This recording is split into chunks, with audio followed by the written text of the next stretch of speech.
Your worst intern, right? Okay, so we're talking about, and this is the danger of always having these like conversations leading up, because we talked about so many great things. Yeah. But one of the things when I was talking about generative AI implementations, and you're like, oh, it's an intern. That's it's right. an intern. And I say the same thing because there's so much confidence that is put into these tools, and there's a lack of recognition. Oh, hey, this is a brand new employee. Like, they're not onboarded. They don't know. They're new. And you're expecting them to be a high performer. That is a great first topic. So let's give a little bit of an intro. So hi, everybody. My name is Mo Hafez of Beyond the Byte. And AJ Bubb from Facing Disruption. And we are doing a coffee time tech talk. We're here at Re Café in Sterling. Yemeni coffee, really delicious. And we wanted to go ahead and talk tech, especially from our collective experiences. And in person, which is a good shake-up for how things are traditionally done. Turns out we live in the same area. Let's just experiment. We both geek out on the same tech, and we have, our homes are filled to the brim with the coolest tech toys. But today we're talking about a disruptive topic, which is AI, but also really what we're talking about is how AI can be really amazing, but can also fail our expectations. I feel like that's a good place. Like, you know what we're having more and more momentum about AI failing. Yes. So Did a report about how like 90% of the MIT one? Yeah, MIT. Thank you. Yeah, 95% of like Gen AI projects. Yeah. And fail. I recently wrote about that too, because first of all, they shouldn't be surprising, because companies like IBM, Dell, Gartner, they've been reporting on this since last year already. It was 75% back then. Now it's 95%. So it shouldn't be surprising to any of us. Right. Second, I feel like to people like us, it's not surprising, because we see how emerging tech is thrown around as a silver bullet. Right. Of like, just sprinkle. It was IoT. It was big data platforms, SaaS, AR, VR. Right. I don't even remember. Like, quantum is going to be the next, like, sprinkle quantum on. Of course. Sprinkle quantum. We're not there yet. Not yet. But sprinkle quantum on it. And funny. I like that. Right now we're in the age of sprinkle AI on it. If you don't have, actually, I heard this the other day. Somebody was talking about, like, look, whatever you're doing with your company or your product or what have you, if you don't have the word AI in there, VCs just won't even pay you any money. And it's not. And the interesting thing is, it's not because necessarily that AI is like hot.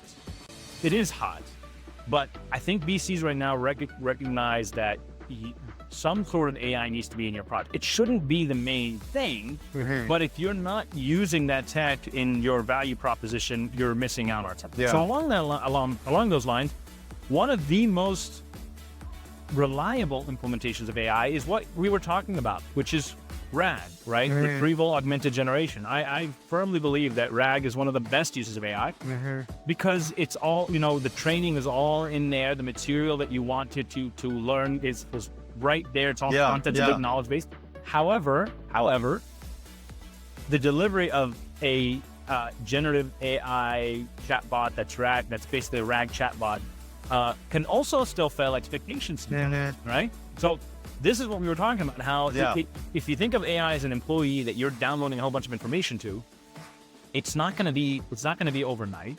It needs to be well planned. You need to have a good structure for the kind of data you're going to feed it. And if you don't do that, the tech isn't the problem. It's your implementation of it that's the problem. I would say it's the implementation, yes, and the use of it as well. Yeah. So a lot of how people are using it. Yes. A lot of what I see and what I do, I like to say every problem is a human problem. It's always a behavior. Error between keyboard and chair. Exactly.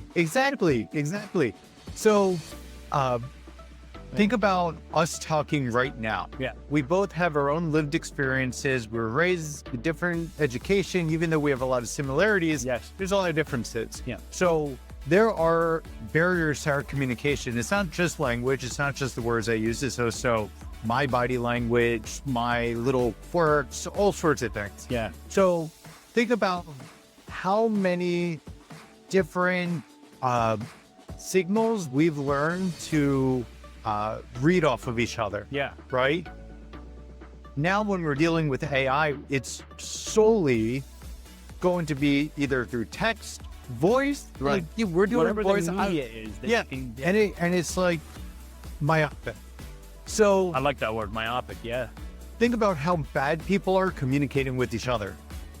Already. And then- Even with all of these things, you sit down with your spouse and she's like, you don't understand me. Right? Now, especially with the new, what OpenAI is doing now, it's gonna be like, you know what? You're a great communicator. Like it'll just gaslight you into thinking you're. Let me ask you a question then, AJ. Do you think that ChatGPT understands you? So this is where it's cleaning up. I Yeah. think it does its best to infer what you need, and it's really good at that. Okay. Really, really good To at that infer what you mean, yeah. because it's trying to piece together. Like I've given it half ideas, Yeah. and it has come back with Flushed them out. what I was Trying to say. trying to say. Yeah. It's amazing. But it's a stochastic model, which is so interesting. It's just a language model, but I honestly think it's a great thought partner because it lets you take, Exactly. I read this book, actually, a really good book by a guy named Tiago Forte called How to Build a Second Brain. And the argument in that book is that we are bombarded with so much media, and every day something's coming out, new stuff. So idea people like you and I need a way to collect all of that info in a way to action Yes. it. Okay? Yes. And so back in the day, in the days of Leonardo da Vinci, and Einstein, they would just have a notebook where they would write everything down.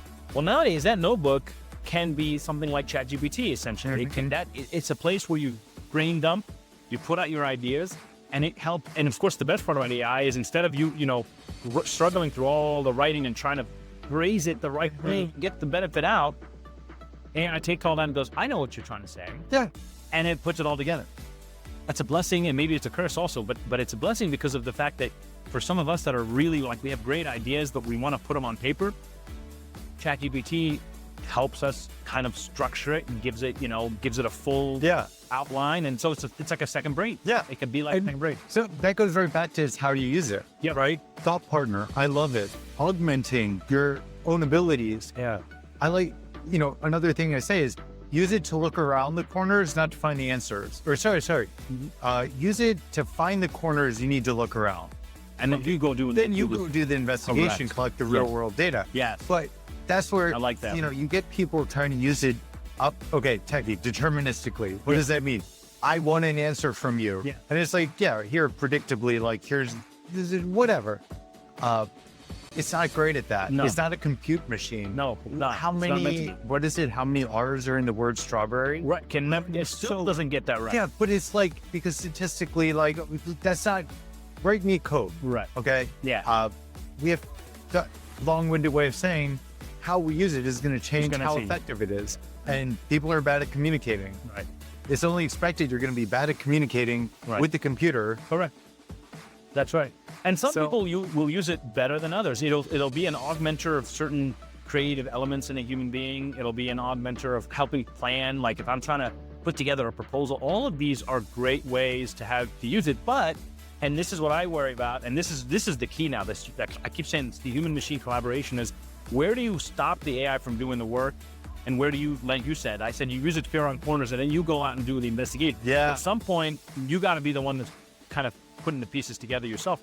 And this is why I worry, because some people who don't know how to use it can be over dependent on it, and it goes from being a thought partner to being essentially an enabler of cognitive debt, in that you don't really end up doing any of your own thinking on the project. Right. You let ChatGPT come up, you feed it an idea, and then you let it take that idea and run with it itself and goes, why don't you do this and why don't you do that? Like one of the things I don't like about ChatGPT is how at the end of of every prompt, it goes, would you like me to do blah, blah, blah?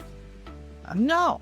I'm an eager intern. It's an eager intern, but I don't like that it's because it's trying to goad me in a particular direction. Yeah. And so it's good and bad, right? It's always trying to be this super helpful assistant, and sometimes it hits the mark. Yeah. And then other times I'm just like, no, that's not, yes, you gave me I don't want to say you gave me the answer, but you structured my thoughts in a way that I like, but I want to take it in a different direction. It tries to figure out the direction you're trying to take it, and it tries to run with it. Yeah.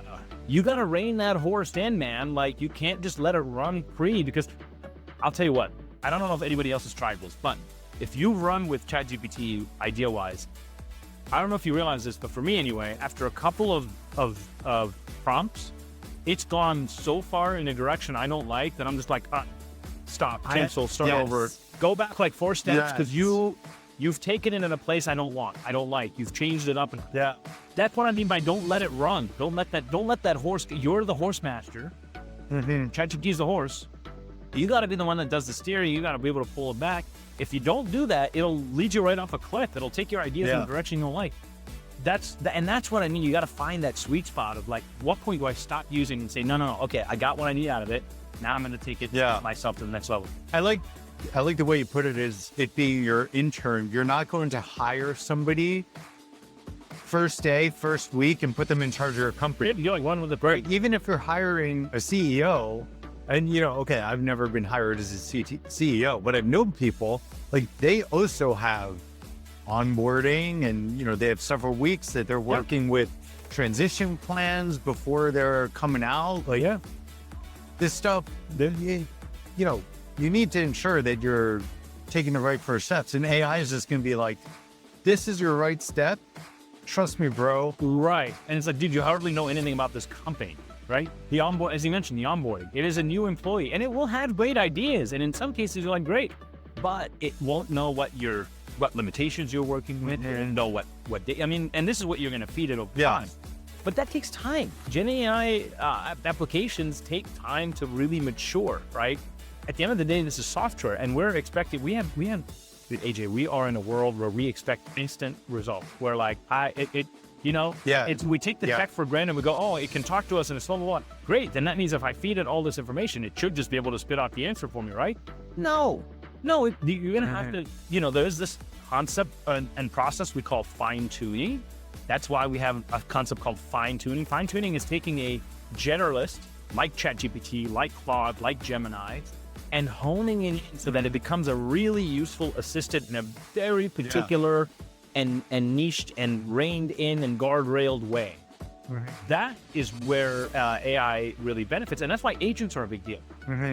Actually, we should talk about this. I don't know if you know, but the announcement came out that ChatGPT is rolling out a whole bunch of new features. I heard. Where they're now, basically, they're trying to build a whole ecosystem where they're, if you've heard of Make or N8N, which are... They want to be within to do that themselves. Like Make and N8N are essentially workflow automation platforms. So you can take a chatbot like ChatGPT and plug it right into the workflow and say, process this, and then send it off and send it off to email. And it's essentially actionable AI. That's agentic AI.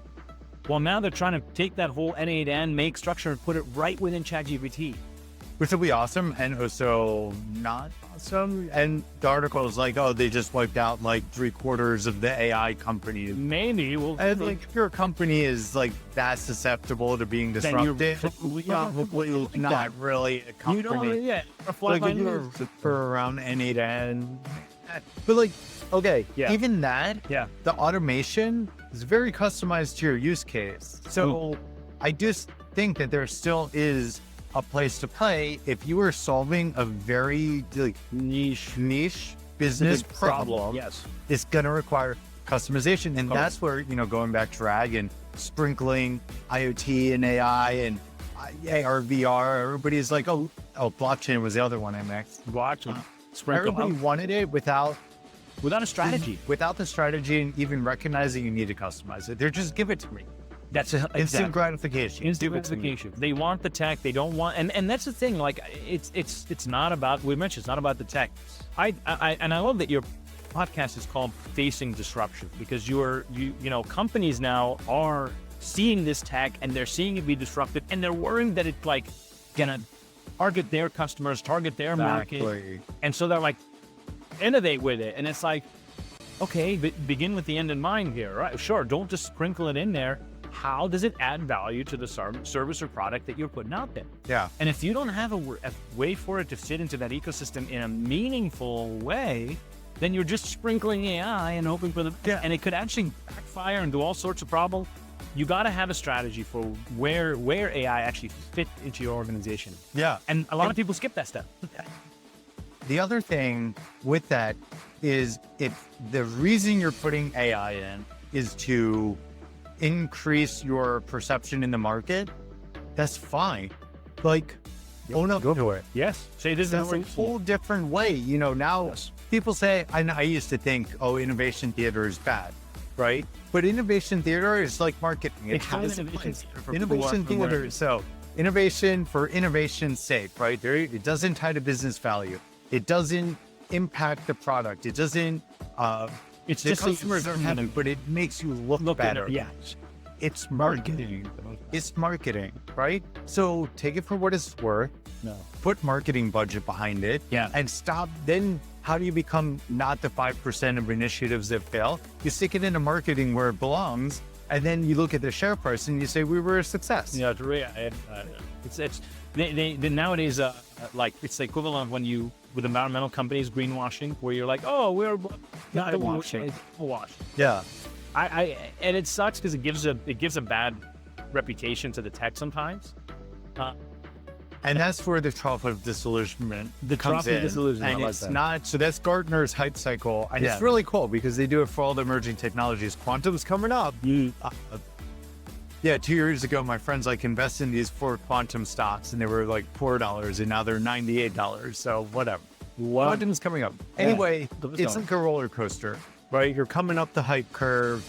And then it's going to crash. And then it's going to come back up and be like, okay, here's where the real value is. And that's an actual term, like you use it, AJ, the trough of disillusionment, where you're like, oh, this tech is amazing. You ride the hype wave, and then when you implement it, you're like, wait a minute, this is not going as well as I thought it would. And that's that trough of disillusionment where you're like, this tech isn't as cool as it. But then you ride through that and you realize where the value actually is. Yeah. But you have to work your way through that kind of down, that dip. I will give credit to where Sue, AI, I've worked in a lot of emerging technologies. AI is the first one that like really, really gives the appearance of out of the box. Yeah. It is powerful, unbelievable, intelligent. You know there's something there. Yeah. You know that this is going to be quintessential to the future. Yeah. So this is the story. You know, I'm going to give credit and it's going to hurt when we fall. And we're going to fall mostly because of perception, right? It's not because the technology is bad. Though we're seeing like with guardrails coming up, you know, the limitations that companies are trying to be safe. You're hearing people use it for therapy and stuff. Yeah. They're trying to be safe, but maybe a little bit too safe. Yeah. But we're going to see people lose faith because they fundamentally didn't understand the technology, put billions of dollars against it, and then say, where's my win? Where's my return? Yeah. And that's unfortunate. And this is why we're going to see some with what the AI bubble. I think it's going to burst by the end of this year. Like, you know how 2025, what did you hear in the beginning of the year? Remember 2025, beginning of the year, what was everybody saying? And it's taking over the world with AGI in 6 months. And how was it? What was the vehicle by which we're going to do that? GPUs, data centers. Well, I was going to say AI agents. Oh, yeah. You remember how everyone was AI agents? AI agents. This is the year of agents. And they had large action models were coming up. I haven't heard large action models in a while now. 10 months. Just died. You know why? Because it's like the industry, the tech industry, to a certain degree, is trying to capture like buzzwords. They want something to be buzzy. Like even the word, SaaS. You know, like that term, like software as a service, is a term that took off. But the idea is that was a sexy way to describe what? Oh, well, we're just going to put the software in the cloud. Yeah. We'll manage it and sell it to you. I remember back in the day when we used to have to manage software in-house. And then eventually we're like, oh, wait a minute. We could just pay these guys so that we don't have to worry about managing the servers and actually patching the program and dealing with the bugs. We're like, we'll just let the actual company deal with it, and then we'll buy a share of it. And that was essentially the software as a service. But SaaS then became this really clean way for a lot of organizations to get all the services without having to have all the internal IT stuff. Yeah. But it was a sexy concept. Yeah. Virtualization was a sexy concept. And it still is to a point, but now we're seeing the economics flip where these And okay, I'm going to let everybody in on a secret. Don't tell anybody. The cloud is someone else's data center. That's it. That's all it is. Yeah, keep all it is. That's all it is. At this point, everything is gonna, belong to Oracle anyway. Like we're added in that. Tell me about it. My God. Oracle's huge. Oracle's making a huge. They really are in a big way. But yeah, I mean,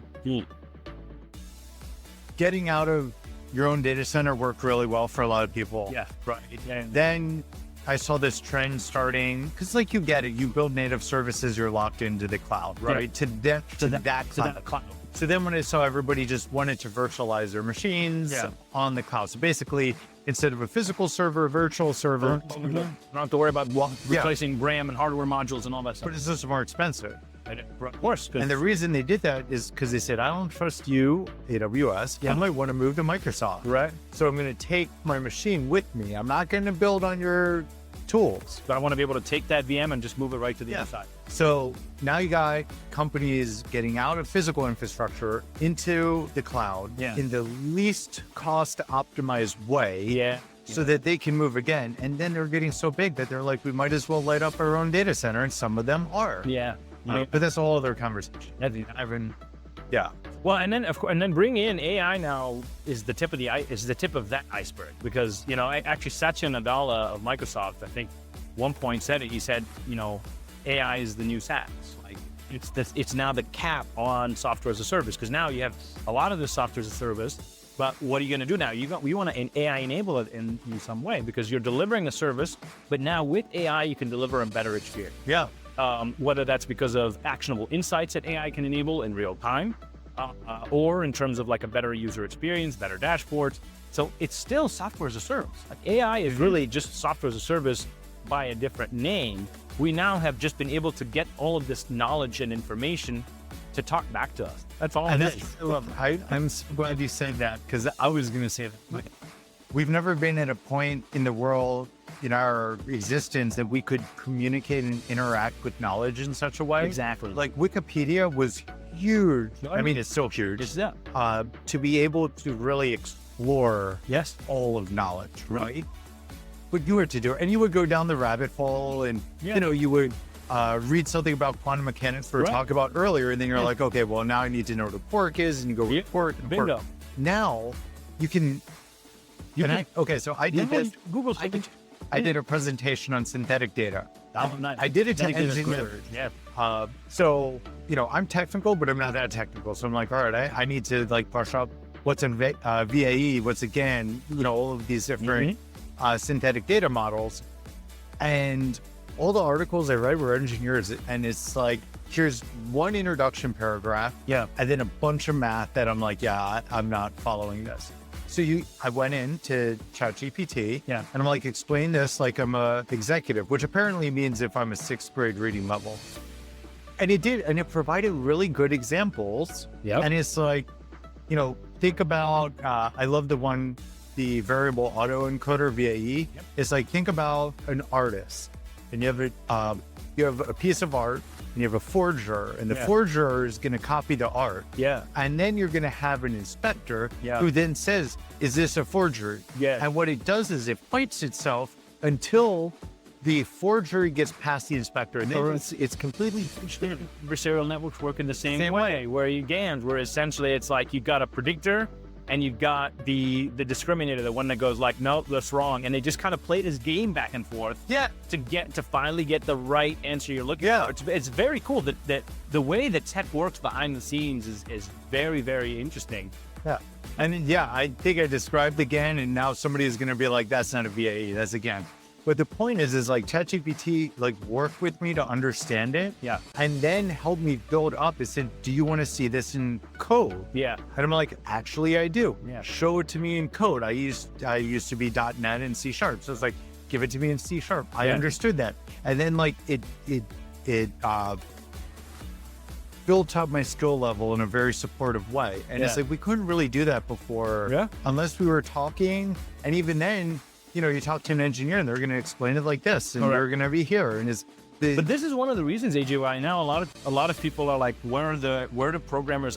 Look, and don't get me wrong, I think programmers are still super important. Like these people are people that come with system design principles and programming principles and how to make a program secure and how to make sure that it's optimized. Like, and to a certain degree, AI can certainly like help write bits of that code. And maybe the day is coming when AI can write the whole thing. But I don't think that day is anytime close. Yeah. Because of the fact that AI doesn't know what it doesn't know, right? Yeah. I think if anything, it's going to expose so much more cybersecurity. There are hackers out there now that are like, AI is awesome because we can hack the crap out of this. Oh my God. There's stuff happening with model poisoning and then social engineering on models. But you're right. I was reading about now they're calling it context engineering. Now vibe coding is vibe context. Because they're like, oh, you need to know all of of course you need to know all the different pieces. And I feel like the people who are saying that developers are going to be wiped out by AI are the same people who say it's just a button. I just need a button on this page. What's the button do? Oh, it emails the supplier, it puts this in our supply chain, it starts a 3D printing thing, it processes your credit card and sends a notification. It's like, what do you mean it's just a button? But that's all they see. It's like, how hard is it to just put a button? Put a button on the screen. Sure. It's not. It's again. It's not necessarily. And I think people at the end of the day are what run this. Like, we are still going to have people do certain things. But I want to, there's something to explore here, which is knowledge workers are like the most under the target, like under the gun. Always are. Because, well, no, they weren't before. Knowledge workers, up until AI kind of started coming out, knowledge workers had were really, really important.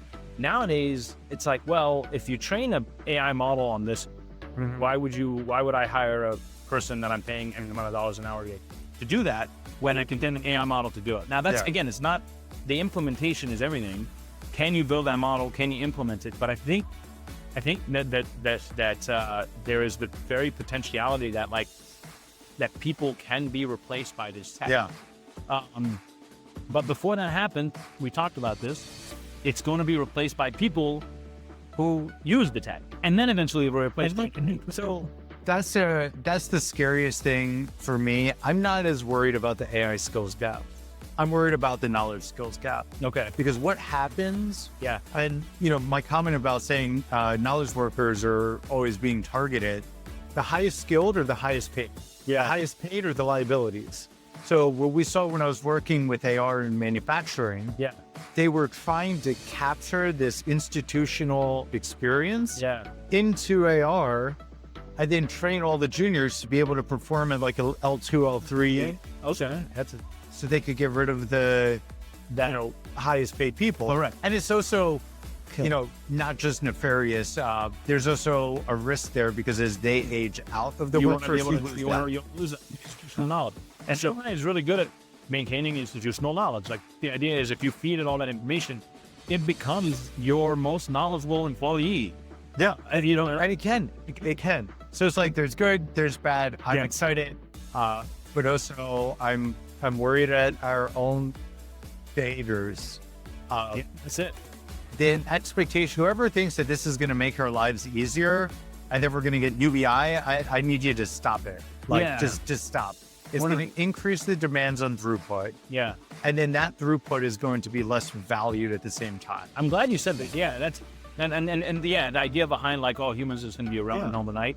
That's a doom and gloom thing, and you can't go all the way in that direction and think, oh yeah, just humans are irrelevant. Like it's a tool. You just got to learn the new tool and learn how you work with it and how it can improve things and improve processes for you.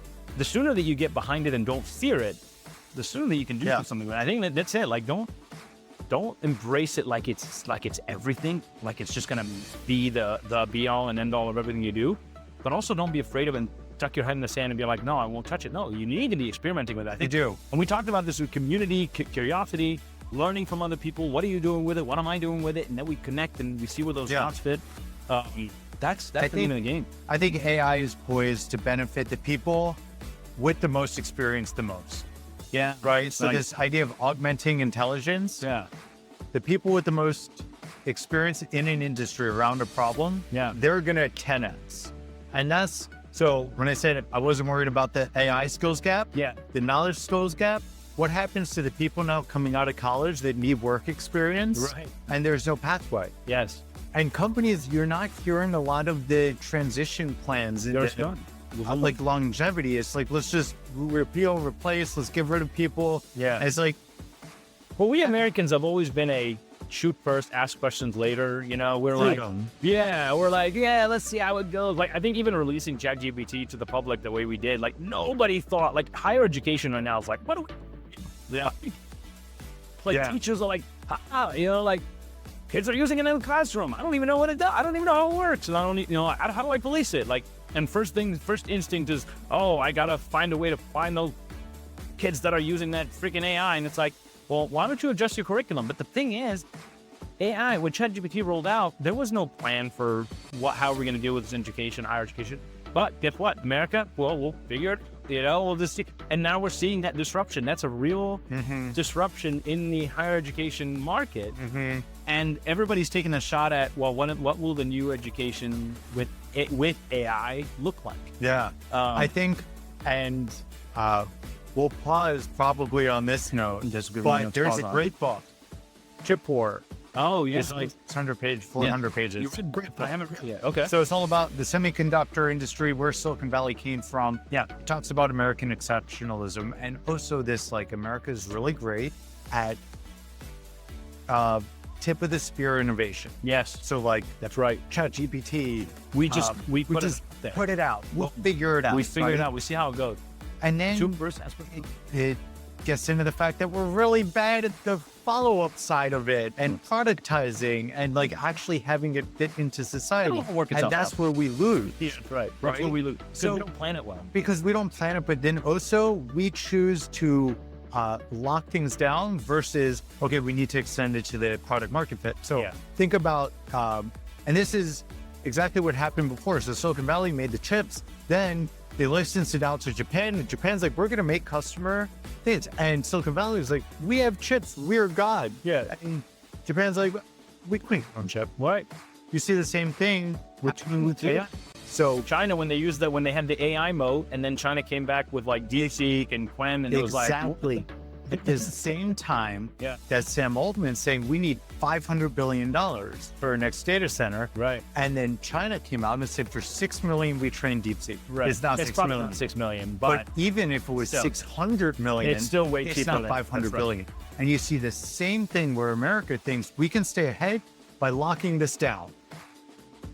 And it's the same, it's like the same cycle. it is still there's still a huge market for innovators. It's still a huge market for people who come up with very cool ideas. This is the one thing I will say that I love about American innovation is that it is all about, like, can you make it work? Go make it work. That's- yeah. And of course, our competitors are looking at what we're doing globally, and they're copying to a certain degree, or they're improving on. But that game is a cat and mouse game, and we're Yeah. always going to be playing it. So I think that's a good note to kind of to end on, is that, in disruption, you want to be a disruptor, go out there and see what the tech can do, play with it. Don't be afraid to experiment. Find ways to have it be low-hanging fruit. Like, what can you do with it right now? Not what you can do with it in 10 years. What can you do with it right now, and then build on top of that? I love that. Yeah.